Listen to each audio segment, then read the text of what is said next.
Hello friends, मेरा नाम है अनुराज सिंह और आप देख रहे हैं मेरे चैनल निर्माण एकेडमी, जहां मैं आपको कंप्यूटर पढ़ा रहा हूं। मैं हूं आपका computer instructor.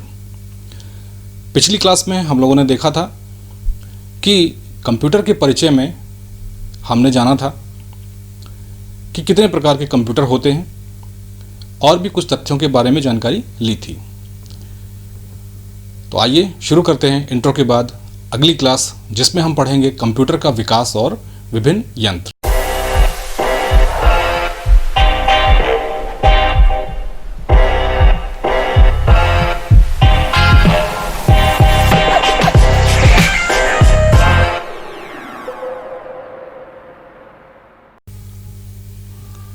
Welcome back to निर्माण एकेडमी। मैं हूं अनुराज सिंह, आपका कंप्यूटर इंस्ट्रक्टर, और आज की क्लास में हम लोग पढ़ेंगे कंप्यूटर का विकास, यानी कि कंप्यूटर कहाँ से शुरुआत हुई, किस तरीके से उसने धीरे धीरे अपना जो विकास किया, और आज की डेट में कंप्यूटर कितना ज़्यादा विकसित है ये भी हम जानेंगे।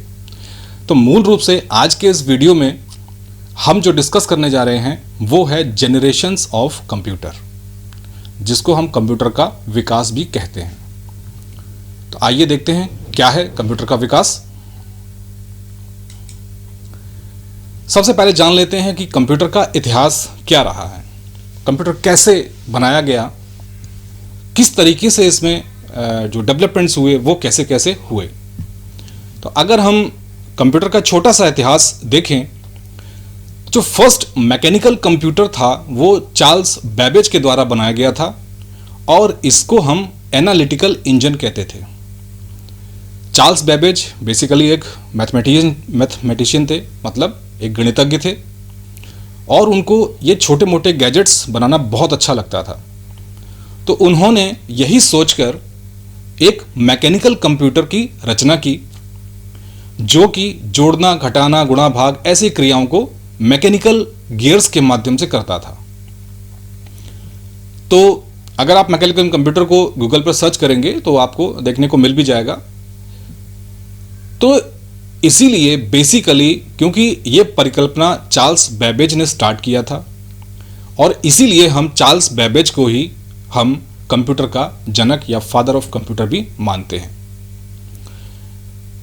अब अगर मैं डिजिटल कंप्यूटर की बात करूं, तो डिजिटल जो कंप्यूटर है वो जॉन विंसेंट एनासॉफ ने 1930 में बनाया था, यानी कि 1930 में जो फर्स्ट कंप्यूटर था, फर्स्ट डिजिटल कंप्यूटर था, वो इन्वेंट हुआ था, जो कि लोवा स्टेट यूनिवर्सिटी में फिजिसिस्ट यानी कि भौतिक विज्ञानी और मैथमेटिशियन यानी गणितज्ञ थे। तो जॉन विंसेंट एनासॉफ के द्वारा 1930 में पहला डिजिटल कंप्यूटर बनाया गया।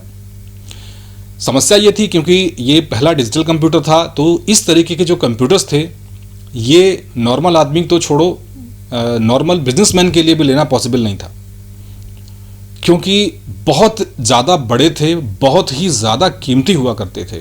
अगर आज की कीमत में आंकी जाए तो मेरा अंदाज़ा है कि शायद 1 अरब या उससे भी ऊपर की कीमत निकल जाएगी, यानी कि लगभग 100 करोड़ के आसपास। तो इतना पैसा लगाना किसी बिजनेसमैन के लिए उस समय संभव भी नहीं था, मेरा अंदाज है, एग्जैक्टली मैं नहीं बता सकता, लेकिन बहुत महंगे हुआ करते थे। तो इसलिए जो बहुत बड़ी बड़ी संस्थाएं हुआ करती थीं, यही केवल इन कंप्यूटर्स को लेती थीं। तो इस हिस्ट्री में जाने लायक जो बात है वो ये है कि पहला मैकेनिकल कंप्यूटर चार्ल्स बेबेज ने बनाया, जिसको हम एनालिटिकल इंजन भी कहते थे या डिफरेंशियल इंजन भी कहते थे, और चार्ल्स बेबेज को ही हमें कंप्यूटर का जनक माना जाता है। 1930 में जॉन विंसेंट एनासॉफ ने पहला डिजिटल कंप्यूटर इन्वेंट किया था। यह भी लोवा स्टेट यूनिवर्सिटी में फिजिसिस्ट यानी कि भौतिक विज्ञानी और गणितज्ञ थे, काफ़ी इंटेलिजेंट थे, और इलेक्ट्रॉनिक्स में इनकी बहुत ज़्यादा रुचि भी थी। जानने वाली बात यह भी है कि कंप्यूटर बहुत बड़े और बहुत ही ज़्यादा कीमती हुआ करते थे। चलिए आगे बढ़ते हैं। अब आते हैं जनरेशंस ऑफ कंप्यूटर की। जैसा कि आपको अपने स्क्रीन पर दिख रहा होगा कि अगर मैं विकास की दृष्टि से देखूं तो अभी तक इनको 5 चरणों में बांटा गया है, यानी कि 5 पीढ़ियों में बांटा गया, जिसको हम जनरेशंस भी कहते हैं। जैसा कि आप देख रहे होंगे 5 जनरेशन, प्रथम पीढ़ी, द्वितीय पीढ़ी, तृतीय, चतुर्थ और पंचम। इंग्लिश में अगर इसका ट्रांसलेशन करेंगे तो वही आता है first generation of computer, second generation, third generation, fourth generation और फिफ्थ जनरेशन। तो आइए जानते हैं एक एक करके इसके इंपॉर्टेंट पॉइंट्स और ये सारी की सारी चीज़ें। इसके अलावा मैं आपको फिर एक बार कहूँगा कि अगर आप हमारे चैनल पर नए हैं तो प्लीज़ इसको सब्सक्राइब कर लीजिए, बेल आइकन को प्रेस कर दीजिए ताकि आपको मेरे वीडियोस की नोटिफिकेशन मिलती रहे। इस वीडियो के माध्यम से मैं एक चीज़ और कहना चाहता हूँ कि यहाँ से आपका मेन कंप्यूटर शुरू होता है, चाहे वो SSC कोर्स कर रहे हों और चाहे वो तैयारी कर रहे हों। यहीं से बहुत सारे क्वेश्चंस भी पूछे जाते हैं। तो आइए देखते हैं जनरेशंस ऑफ कंप्यूटर। अब आप अपनी स्क्रीन पे एक बहुत इंटरेस्टिंग चीज़ें देख रहे होंगे जो शायद ही कभी किसी ने देखी होगी, क्योंकि ये जब मैं काफ़ी छोटा हुआ करता था तो फिज़िक्स की लैब में इस तरह के उपकरण थे, इस तरह के उपकरण हुआ करते थे। यानी कि लगभग आज से नियर अबाउट 30 ईयर्स पहले ये तब एक छोटा मोटा कुछ प्रैक्टिकल्स हुआ करता था इंटर में, तब ये मैंने देखे थे ये वाल्व। तो पहले जानते हैं कि पहली पीढ़ी है क्या, यानी फर्स्ट जनरेशन क्या है। तो जो हमारी फर्स्ट जनरेशन ऑफ कंप्यूटर है ये 1946 से लेकर 1959 तक मानी जाती है। ये कंप्यूटर बहुत ही ज़्यादा बड़े थे और बहुत ही ज़्यादा महंगे थे। इनमें डायोड और ट्रायोड वाल्व का प्रयोग हो रहा था। जैसा कि आप चित्र में देख रहे होंगे, एक तरफ डायोड बना हुआ है, एक तरफ ट्रायोड बना हुआ है। अगर जो लोग थोड़ी इलेक्ट्रॉनिक्स में रुचि रखते हों या थोड़ा इलेक्ट्रॉनिक्स जानते होंगे तो वो जानते होंगे कि डायोड जो होता है उसमें 2 पिन होते हैं, एक एनोड और एक कैथोड। इसी तरीके से जो ट्रायोड होता है उसमें भी 3 पिन होते हैं, जहां पर एक कंट्रोल ग्रिड लगा दी जाती है। बाकी जो अपना एनोड और कैथोड वो ऑलरेडी होते हैं। अब इसको इमिट करने के लिए, यानी कि इलेक्ट्रॉन्स को छोड़ने के लिए एक हीटर भी लगाया जाता था। इसीलिए इसको हम वाल्व टेक्नोलॉजी कहते थे। जैसे कि आप अपने घर में देखते हैं कि जो बल्ब लगा हुआ है, जो हमारे पहले जो चलते थे, आजकल तो LED बल्ब आ गए हैं, लेकिन अगर पहले जो पीले कलर के बल्ब पहले चला करते थे, 100 वाट, 200 वाट, 300 वाट, इस तरह करके जो बड़े बल्ब चला करते थे, उसमें अगर आपने देखा होगा कि एक फिलामेंट लगा होता था। वो फिलामेंट जैसे ही आप स्विच ऑन करते थे वैसे ही चमक देना शुरू कर देता था, यानी कि वो फिलामेंट काफ़ी तेज़ गर्म हो जाता था। और आपने ये भी देखा होगा कि वो बल्ब अगर 10 मिनट भी जल जाते थे और आप उनको छुएंगे तो उनका जो शीशा होता था वो इतना गर्म होता था कि आपका हाथ भी जल जाएगा। तो इसी तरीके से ये जो टेक्नोलॉजी थी उस समय, सबसे लेटेस्ट टेक्नोलॉजी उस समय यही हुआ करती थी, और इसी का यूज़ तब फर्स्ट जनरेशन ऑफ कंप्यूटर में किया गया था। सबसे पहले एकर्ट और मॉकले ने 1951 में यूनिवैक नाम की एक कंपनी बनाई थी, और उसी के नाम से ही उन्होंने, यूनिवैक के नाम से ही इस कंप्यूटर को ब्यूरो ऑफ सेंसस के लिए बनाया था, जो काफ़ी समय तक सक्सेसफुली बिल्कुल अच्छी तरह से चलता रहा। जानने वाली बात इसमें यह भी है कि जिस दिन से ये स्टार्ट हुआ था, यानी 1951 में ये शुरुआत हुई थी, और 1963 तक ये रात दिन सही ढंग से, बिल्कुल ठीक ढंग से चलता रहा, यानी ये कंप्यूटर बंद नहीं किया गया। 1951 से लेकर 1963 तक ये ऐसे ही काम करता रहा। अब देखिए, आप नीचे चित्र में भी देख रहे होंगे कि किस तरीके के डायोड और ट्रायोड वाल्व होते हैं।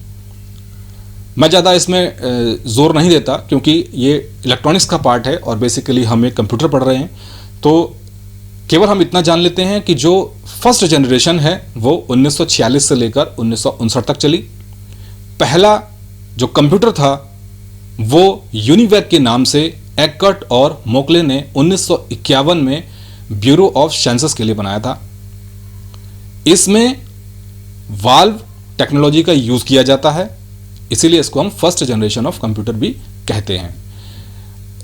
उस समय इसको ठंडा रखने के लिए बहुत ही ज़्यादा एयर कंडीशनिंग की ज़रूरत पड़ती थी, और ये कंप्यूटर इतने बड़े हुआ करते थे कि जैसे पूरे पूरे एक घर में कंप्यूटर लगा हुआ है, बड़ी बड़ी स्टोरेज यूनिट्स हैं।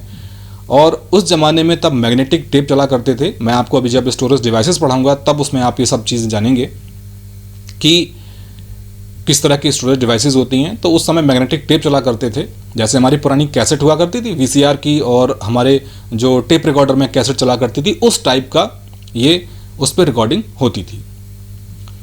तो चलिए आगे बढ़ते हैं सेकंड जनरेशन ऑफ कंप्यूटर में।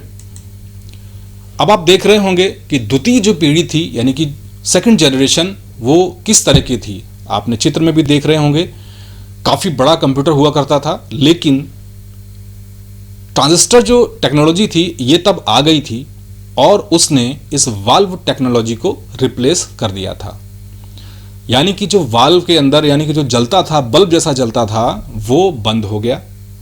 उसकी वजह से हीटिंग जो प्रोसेस थी वो बहुत कम हो गई, यानी कि जो ट्रांजिस्टर्स थे बहुत कम हीट करते थे और आकार में बहुत ही ज़्यादा छोटे थे। अगर मैं कहूँ, अगर आप मेरे हाथ को देखें तो अगर वाल्व अगर इतना बड़ा होता था, सपोज मान लीजिए इतना बड़ा एक वाल्व होता था जैसे कि हमारा बल्ब होता है, तो ट्रांजिस्टर इतना छोटा सा है, जरा सा, इतना छोटा सा ट्रांजिस्टर। कभी कभार जो लोग इलेक्ट्रॉनिक्स में रुचि रखते हैं, अगर उन्होंने कुछ प्रोजेक्ट्स बनाए होंगे तो शायद उन्होंने देखा भी होगा इस चीज़ को। तो इस ट्रांजिस्टर टेक्नोलॉजी को आने की वजह से एक कंप्यूटर्स को थोड़ा बहुत प्रोग्राम भी हम कर सकते थे, और हाई लेवल लैंग्वेज, ये भी मैं आपको बताऊंगा आगे चल के, बस अभी फिलहाल इतना जान लीजिए कि हाई लेवल लैंग्वेज को भी ये कंप्यूटर सपोर्ट करते थे। सबसे ज़्यादा इसको वैज्ञानिक अनुसंधानों में प्रयोग किया गया, यानी कि साइंटिस्ट के लिए एक वरदान साबित हुआ था ये। IBM जो कंपनी है वो दुनिया की सबसे बड़ी कंपनी थी, आज भी काफ़ी बड़ी कंपनी है, और IBM 1401 ये सबसे ज़्यादा लोकप्रिय कंप्यूटर उस समय था सेकंड जनरेशन का। चलिए थर्ड जनरेशन जान लेते हैं। थर्ड जनरेशन जो है ये 1965 से लेकर 1971 तक चली। जैसे जैसे टेक्नोलॉजी विकसित होती चली गई, और आप देख रहे होंगे अपने स्क्रीन पर कि कंप्यूटर ने एक शेप लेना शुरू कर दिया था। फिर भी अभी भी ये कंप्यूटर थोड़े बड़े हुआ करते थे, लेकिन फिर भी एक डेस्क पे आ जाते थे। उसका रीज़न ये था कि जो सर्किट हमारा एक पूरे बोर्ड पे फैला हुआ था, जैसे कि कैपेसिटर्स हैं, ट्रांजिस्टर्स हैं, रजिस्टर्स हैं, ये सारी की सारी चीज़ें मिलाकर एक छोटी सी IC यानी कि इंटीग्रेटेड सर्किट में क्लोज कर दी गई, जिसकी वजह से हमें एक बहुत ही छोटी सी डिवाइस मिलती है, जो मैं आपको कंप्यूटर स्क्रीन पर भी देखने को मिल रही होगी। अब आप सोच सकते हैं कि अगर कोई 10 इंच बाई 10 इंच या 1 बाई 1 फुट का कोई मदरबोर्ड है, उतनी पूरी यूनिट को निकाल के एक छोटी सी IC में चेंज कर दिया जाए तो उसका साइज़ कितना कॉम्पैक्ट हो जाएगा, यानी कि बहुत छोटा साइज़ हो जाएगा। और इसी साइज़ के छोटे होने की वजह से ये टेक्नोलॉजी जो थी वो वरदान साबित हुई। यहीं से कंप्यूटर का जो था क्षेत्र बिल्कुल बदल गया, बहुत ही ज़्यादा एक्यूरेसी आने लगी, जो रखरखाव था वो बहुत ज़्यादा कम हो गया, यानी कि जो मेंटेनेंस कॉस्ट थी वो बहुत कम हो गई। खराब होने की जो प्रक्रिया थी कंप्यूटर्स की वो भी लगभग बंद हो गई। सबसे अच्छी बात ये थी कि इन कंप्यूटर्स को क्योंकि प्रोग्राम किया जा सकता था, तो इसको आम बिजनेसमैन भी यूज़ करने लगे थे। तो ये थर्ड जनरेशन ऑफ कंप्यूटर्स हैं। अब आप देख रहे हैं कि third generation of computers mainly कौन कौन से हैं, काफ़ी सारे हैं। जैसे कि मोरे स्कूल ऑफ इलेक्ट्रिकल इंजीनियरिंग ने जो बनाया था वो इनिएक और एडवेक ये कंप्यूटर बनाया। कैम्ब्रिज यूनिवर्सिटी ने एडसेक बनाया। बर्ग्स ने E101 और बर्ग्स 2202 ये 2 कंप्यूटर बनाए। हनीवेल ने डाटामेटिक 1000। IBM जो कि काफ़ी बड़ी कंपनी थी और इसी के कंप्यूटर सबसे ज़्यादा लोकप्रिय थे, तो वो है IBM 650, 702, 704, 705 और 709 ये IBM ने बनाए। नेशनल कैश रजिस्टर ने जो CRC है उसने 102A और 102D इसका निर्माण किया। और RCA कंपनी है, उसने भी बिस्मैक 1 और बिस्मैक 2 ये कंप्यूटर्स बनाए। तो ये क्वेश्चन आपके कंपटीशन में बिल्कुल पूछे जाते हैं कि थर्ड जनरेशन का कौन सा एग्जाम्पल है, तो आपको इसको याद रखना ही होगा। अगर आपको 1 नंबर या 2 नंबर चाहिए तो आपको इसको याद रखना ही होगा। चलिए आगे बढ़ते हैं फोर्थ जनरेशन में। अब आप देख रहे हैं कि फोर्थ जनरेशन का जो पीरियड मैंने दिखा रखा है वो दिखाया है 1971 से लेकर 1980 तक। बेसिकली क्या है कि 1971 से फोर्थ जनरेशन तो शुरू हो ही गई थी, लेकिन आज भी फोर्थ जनरेशन चल रही है। इसको टाइम पीरियड मैंने इसलिए दिखा रखा है कि सबसे अधिक जो डेवलपमेंट हुआ था वो 1971 से लेकर 1980 तक हुआ था, और इसी की वजह से यहां से बिल्कुल ही कंप्यूटिंग एकदम चेंज हो गई, बिल्कुल चेंज हो गई। जैसे आप आज देख रहे हो जो फोर्थ जनरेशन ऑफ कंप्यूटर है, आपने देखा होगा कि कंप्यूटर बहुत कुछ कर लेते हैं, ऑफिसेज में हैं, काफ़ी सारी चीज़ों को संभाल भी लेते हैं, स्टोरेज भी कर लेते हैं, काफ़ी सारे प्रोग्राम्स को रन कर लेते हैं, हम नए सॉफ्टवेयर भी इस पर बना सकते हैं, अपने प्रोग्राम डेवलप कर सकते हैं। ये सब पॉसिबल हुआ माइक्रो प्रोसेसर के आने से। अब ये माइक्रो प्रोसेसर क्या चीज़ है? जैसे आपने देखा, हम लोग जो कभी कभार बोल देते हैं कि मोबाइल या किसी सर्किट में आपने देखा होगा कि अगर सर्किट में देखो तो उसमें कई सारी टांगों वाली एक रचना सी लगी होती है, तो वही चीज़ एक तरह का माइक्रो प्रोसेसर है। जैसे आप एंड्रॉयड फ़ोन इस्तेमाल करते हैं, उसमें आपने देखा होगा कि आप देखने आते हैं कि इसमें प्रोसेसर कौन सा लगा हुआ है ना, एक्सिनोस का है या मीडियाटेक का है, और भी कई सारे आ रहे हैं। तो इस तरीके के जो प्रोसेसर टेक्नोलॉजी है, ये टेक्नोलॉजी क्या करती है? Very large scale integration. Very large scale integration का मतलब है कि आप ऐसा मान के चलिए कि 4-5 मदरबोर्ड्स का जो सामान था वो सब एक में आ गया। बहुत सारे कैपेसिटर्स, मेमोरीज और इन सारी चीज़ों को मिलाकर एक आईसी जैसी थी, यानी कि कई सारी आईसीज को भी आप मिला दीजिए, तो कई सारी आईसीज को मिलाकर भी जो एक नया हमको रचना मिली, जो क्रिएटिविटी मिली, उसी को हम माइक्रो प्रोसेसर कहते हैं। माइक्रो प्रोसेसर की सबसे खास बात क्या है कि इन प्रोसेसर्स को हम अपने हिसाब से प्रोग्राम कर सकते हैं। जैसे जैसे आप आगे बढ़ेंगे वैसे वैसे आप इन चीज़ों को भी समझ लेंगे कि प्रोग्राम क्या होता है। ये सारी चीज़ें आगे जानने वाली हैं। यानी कि एक तरह से कह सकते हैं कि हम अपने तरीके से उस कंप्यूटर को चला सकते थे। सेकंड जनरेशन तक तो जो कंप्यूटर जिस चीज़ के लिए बनाया गया स्पेशली उसी चीज़ के लिए था, लेकिन आज फोर्थ जनरेशन ऑफ कंप्यूटर आप देख रहे हैं कि बड़े बड़े गेम्स बच्चे खेल लेते हैं उस पर, रिसर्च में बहुत ज़्यादा यूज़ किया जाता है, ऑफिसेज में बहुत ही ज़्यादा यूज़ किया जाता है, घरों पर भी हम लोग एजुकेशन पर्पज़ से, गेमिंग पर्पज़ से और भी चीज़ पर्पज़ से हम लोग यूज़ करते हैं। तो इस तरीके से VLSI टेक्नोलॉजी जो थी, इससे माइक्रो प्रोसेसर बनाया गया और यही कंप्यूटर की सबसे बड़ी क्रांति थी, क्योंकि यही कम्युनिकेशन जो था सैटेलाइट के माध्यम से भी, जिसको हम आज इंटरनेट भी बोलते हैं, वो भी इससे संभव हो पाया। तो आप चित्र में देख भी रहे होंगे कि 1971 के समय में किस तरीके का माइक्रो प्रोसेसर हुआ करता था और उससे किस तरह के कंप्यूटर बनाए जाते थे, और आज का जो LED या LCD वाले कंप्यूटर्स आ रहे हैं, जो TFT वाले सिस्टम्स आ रहे हैं, वो किस तरीके के आ रहे हैं, वो भी आप इसमें कंप्यूटर में देख रहे हैं। चलिए आगे बढ़ते हैं। अब ये इस वीडियो का लास्ट टॉपिक है पंचम पीढ़ी, जो कि 1980 से स्टार्ट हो गई थी, लेकिन आज ये बहुत बहुत बहुत ज़्यादा जोरों पर है। आपने एक चीज़ देखी होगी कि अब जो सिस्टम्स बनाए जा रहे हैं, अभी तक किसी भी कंप्यूटर में निर्णय लेने की क्षमता नहीं है। निर्णय लेने का मेरा क्या मतलब है? अभी आप कहेंगे कि आपने सर पिछले वीडियो में तो बताया था कि कंप्यूटर को निर्णय लेने की क्षमता होती है। तो निर्णय लेने का मेरा मतलब ये है कि जैसे हम इंसान लोग सामने देख के, अपनी आंखों से देख के निर्णय ले लेते हैं, उस तरीके से कंप्यूटर अभी निर्णय नहीं ले सकता। वो जिस चीज़ के लिए प्रोग्राम किया गया है या जो नए उसमें हम डेवलपमेंट्स कर रहे हैं, उसी को ही कर सकता है, उसके अंतर्गत ही वो निर्णय ले सकता है। जैसे कि एक एग्जाम्पल लेते हैं कि अगर हम रोड पे खड़े हुए हैं और सामने से कोई ट्रक आ रहा है या कोई रेलगाड़ी आ रही है, तो हमें तुरंत खतरे का आभास हो जाता है और हम वहाँ से हट जाते हैं। क्या कंप्यूटर ये कर सकता है? चाहे उसमें पहिए लगा दीजिए, कुछ भी लगा दीजिए, लेकिन वो नहीं कर सकता, क्योंकि उसके अंदर निर्णय लेने की इस तरीके की बौद्धिक क्षमता बिल्कुल भी नहीं है। और इसीलिए एक हंसी वाली बात भी यही है कि कंप्यूटर फोर्थ जनरेशन तक सबसे बेवकूफ़ है, क्योंकि वो इंसान का गुलाम है। जो इंसान कहेगा वही वो करेगा, बिना रुके, बिना थके, बिना कोई शिकायत किए। लेकिन जो 5वीं पीढ़ी है, जो 5th जनरेशन ऑफ कंप्यूटर्स है, ये मेरे हिसाब से काफ़ी ख़तरनाक भी है।